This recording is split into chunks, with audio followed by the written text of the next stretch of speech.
also to our spiritual council, and also to our presidents, members, officials, all over the Philippines and here in the United Islands, together with us celebrating the 9th semi-annual conference, no? And also the 66th birthday of our Grandmaster. Magandang umaga po sa ating lahat.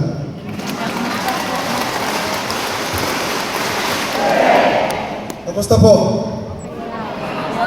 How are we this morning? Great? Yes. Well, as sugdan na po sa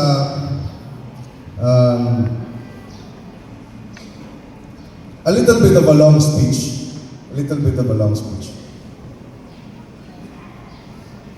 Well, you all know, kakailan naman matanan sa kuha, di ba? But, wala gyud para sa ingon ako kang sa ilan ni Tina, wala gyud biografiya nako, di ba? Wa gyud mo kaila sa kuha 100%. Di ba? 100%. That's why I'm a little bit mysterious to you.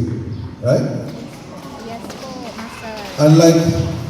Unlike our Divine Master, our Grandmaster, we have pamphlets, we have biologies of them. Right?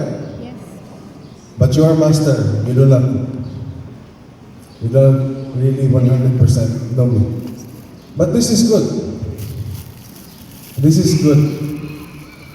Because God works in mysterious ways, and we do not understand all of His teachings, all of His premonitions.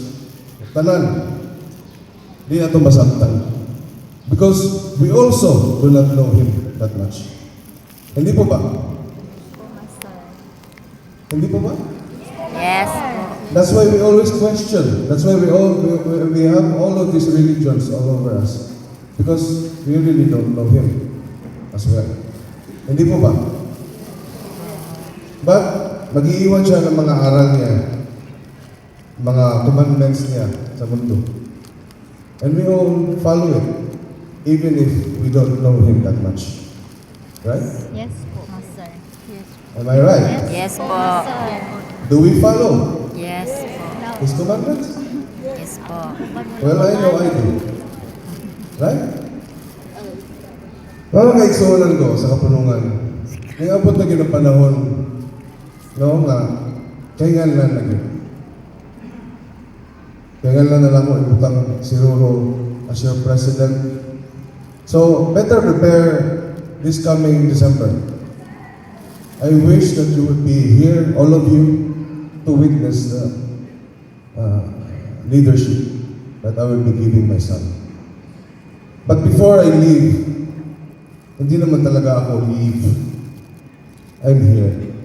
He will be the president and I will be the master. Because this is very hard for me, mga kaigsunan ko, to do both. And also, dugay na gid kayo ni sige gihangi sa atong mga membro sa Rubenian. No? I will be granting you the power of mission. You're not happy? Happy po. Happy. I will be granting you a power of mission, but you have to refresh all of your skills. Yes. No? Thank you. And hindi na tayo pwede magpa-mission o sobrang nakatigulang ng mga tao. But they can do their missions in their respected barangays or whatever, no? Kasi I have just talked to the council, sabihin na lang natin. So this year is a very important year because this year marks the year na kung saan nag-resurrect ang ating Panginoon, si Jesus Christ.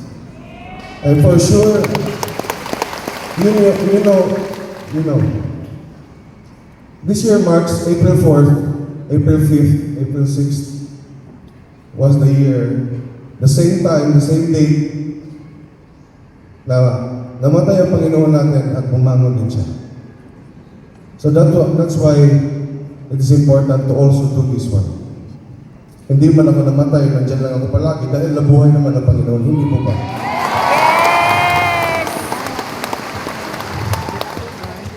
He has always been with us through hardship, for better and for worse. Our God has been with us all this time, but we are just blind. We turn an eye, no? It's because na meron tayong nakukuha doon sa kapila na hindi natin nakuha sa Kanya. That's why we turn our eye on Him. But we must not do that. If the time of judgment comes and you ask for His forgiveness, but the time has lapsed, then you will not be saved. Hindi po ba? Hindi po ba? Yes po, Master. You will not be saved. Even if you wear the ring, you wear the white dress, you will not be saved. That's why you do not turn your eye. Because it is the Father, the Son, and the Holy Spirit. Hindi po ba? Yes po. Who is the Father, the Son, and the Holy Spirit at this moment?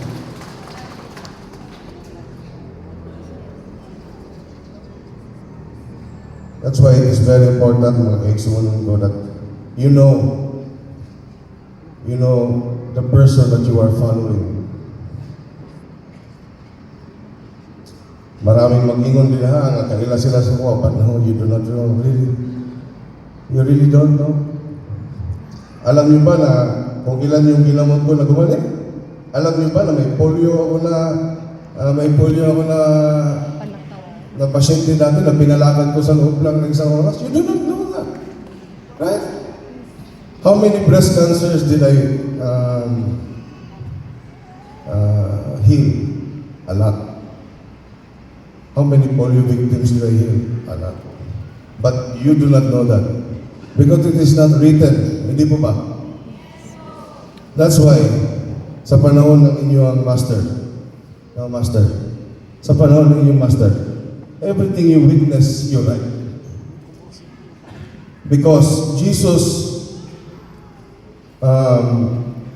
hindi tatagal yung pagtuturo niya sa mundo kung hindi sinulat yung Gospels niya. Hindi po ba? Hindi po ba? Yes po, Master. This is how you remember a person. It doesn't matter if you do not remember me, mga kapatid. It doesn't matter, but you remember him. This is how I will humble myself for my son. And this is how my father has humbled himself for me and his father before him. Kaya, yung mga naririnig ninyo, mga hindi ninyo naiintindihan at gumugulo sa mga isipan ninyo, yung mga panahon na iisa pa yung asosasyon, you remember, it is the Father, the Son, and the Holy Spirit. That's it. And if you do not follow the Son, you do not follow the Father, and you do not follow the Holy Spirit, you cannot change Jesus to Muhammad or vice versa. Because they are two different persons. Hindi po ba? Yes po. Hindi po ba? Yes po, Master. See? Naiintindihan niyo pala yan, but the basic logic is, pinagpalit ako sa ibang tao. See, that's what I mean of do not turn your eye. Do not turn your eye. Kita, mabilin, gagmay lang ta, pero mabangon ta. No?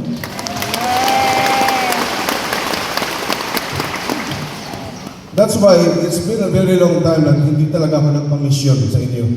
Hindi po ba? Yes po, Master. Daghan gani kayo mission diha, pero di nila tinuod na ilang mission because it is not permitted by me.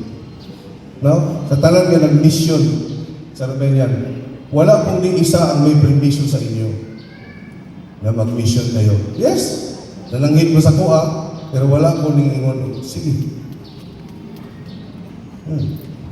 I have never. Because I have to make sure that my people will follow. Because I have to make sure. Why? Because my old association, I never make sure of. I just let them go, trusted them. And where did they end up? Where did our Divine Words end up? In Facebook. Bibenta. Mga libreta na binibenta sa Facebook. Yan yung pinakaayaw ko. We have given you these words, these divine words, for you to protect and not to sell. And hindi ipagyabang at hindi gagamitin sa hindi tama. Hindi po ba? Yes po, Master. This is what I am very disappointed with. A lot of members in the PBMA and a lot of members in the Romania before. That's why hinantay ko talaga. It's been 9 years since I've last talked to you sincerely and very intimately. It's been a lot of time passed before I talk to you again. Hindi po ba? That's why gusto ko lang magsalita ng minsan dahil gusto kong pakinggan ninyo yung sinasabi. Tulad ng mga katalakman, kung hindi tayo naapektuhan dito sa isla, pasalamat po tayo. Salamat, Master. Because all over the world, there's chaos, there's weather disturbances, there's imbalance. There's a lot of demons around the world right now. Because it's near the coming. Mag-white magina sila. Eh, maabutay naman ng Ginoo. Just like anything else. No? Bisan ang demonyo na ikahadlok. Just like anything else. And I hope it will be in my generation to see my father back again. You know? Our father back again.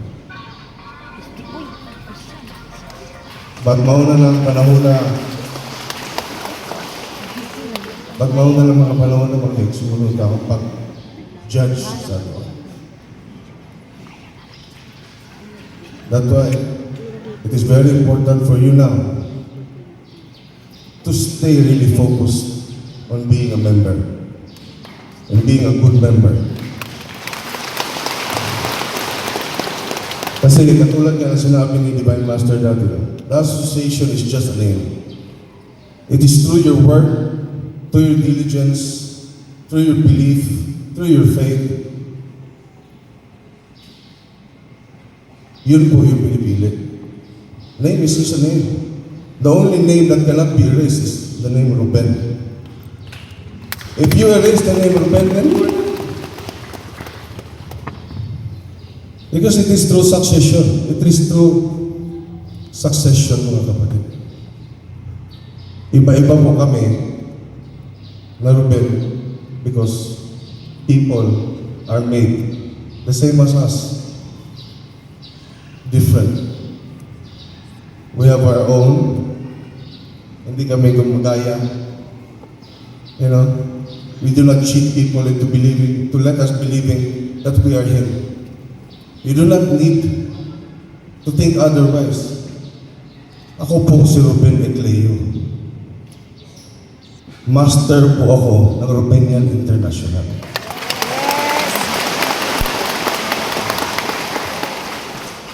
I may not be the president for long, but my son will be. And his name will be Ruben Ecleo.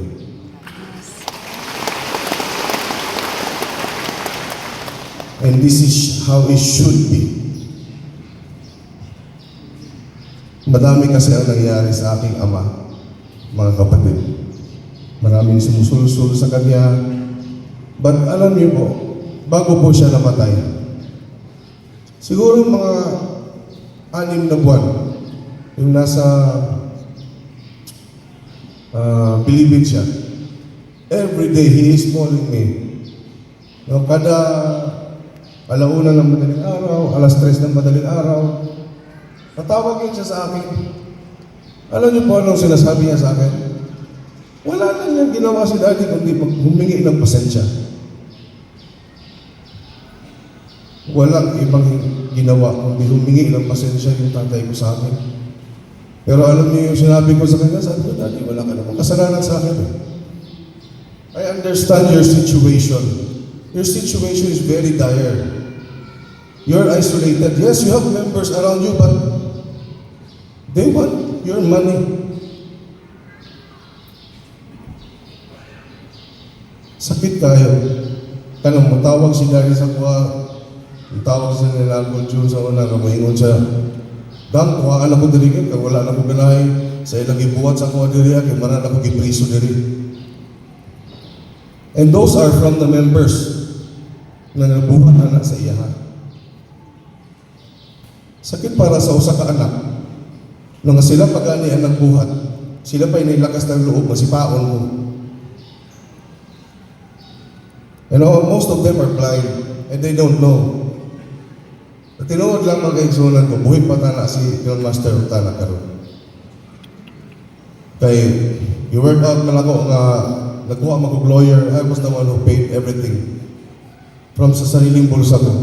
And yung panahon pa naman na yun, vision pa ng mga anak ko. Wala talaga akong pera. But, naayos namin ng lawyer. No? Napalabas namin si daddy, nadala namin sa ospital. Tinawagan ko na si yung kaibigan ko, no? Si Rani Ronquillo. Kilala niyo pa si Ronquillo, yung Ronquillo family? Sila po yung may-ari ng Pampanga. Yung Ronquillo. Nakikita niyo yung mga sports car sa TV? Sila po yung may-ari niya. So they offered, brother, isi-surgery namin yung tatay mo for free. You don't need to pay anything. So everything was scheduled na. No, dadalhin siya sa Pampanga, humingi ng gaantay na lang kami ng order from the court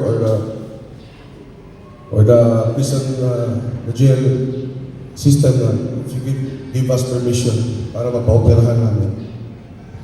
But then, the members of the PBMA rushed into the hospital. Totoo po yan. They rushed into the hospital. So, the Philippine National Police, naturally, they will be thinking, baka itakas nila si Robin Agleo. Doon po talaga ako nasaktan. Eto na akong mga tao na wala nang ginawa.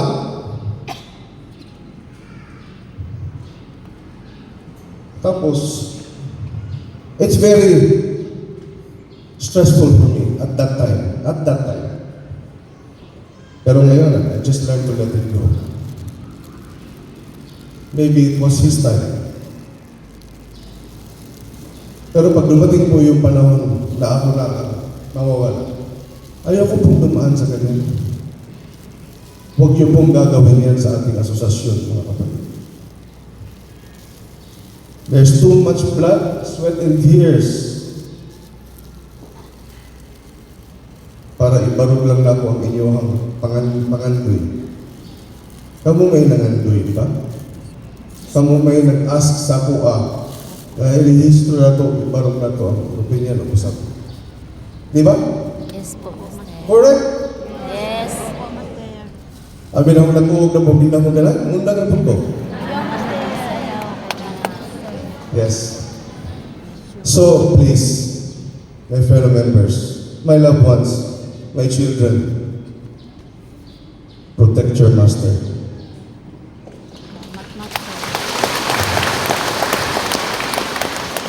Me, when I'm gone, I am gone. When he's gone, he's gone.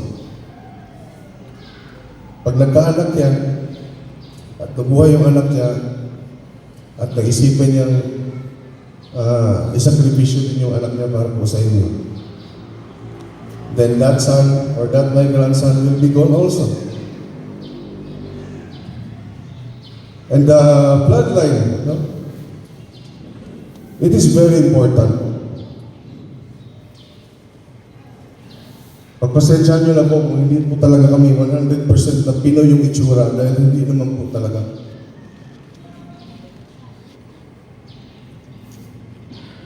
So we have a very special blood. We can feel very distressed. We can feel very repressed. You know? We have angers.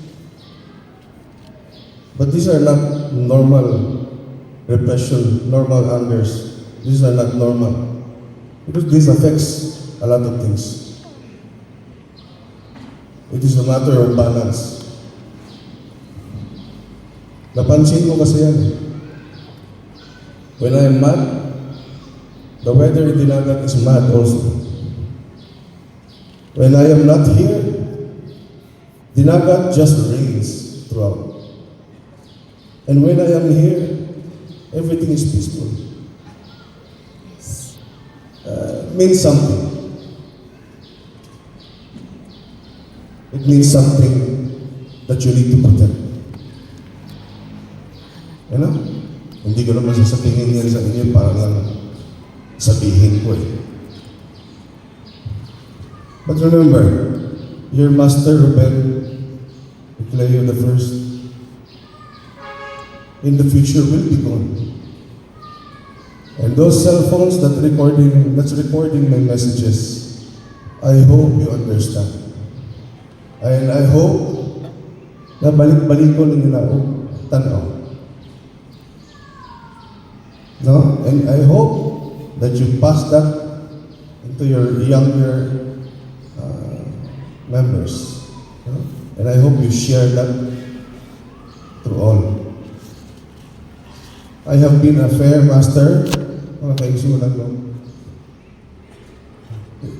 Pinaglaban ko rin po yung mga tamang ipaglaban. But my mission as a president is done. I have founded you people in hingpit mo, agian. That's why I am granting you the power of mission. But again, dito naman yung mga board of directors natin, no? Sila Renan Teclanes. I will be asking them na buksan ulit yung eskwelahan na kung saan tayo nag-aaral ng ating divine words, spirituality, and whatever. And I want you to heal the world. Thank you, Lord. Okay? Thank you so much, Master. Do not ask for anything. Do not ask for payment. Yes po. Just heal. Ang kaigsunan. O, di na ako magdugay mga kaigsunan. May buntag na itong tanan.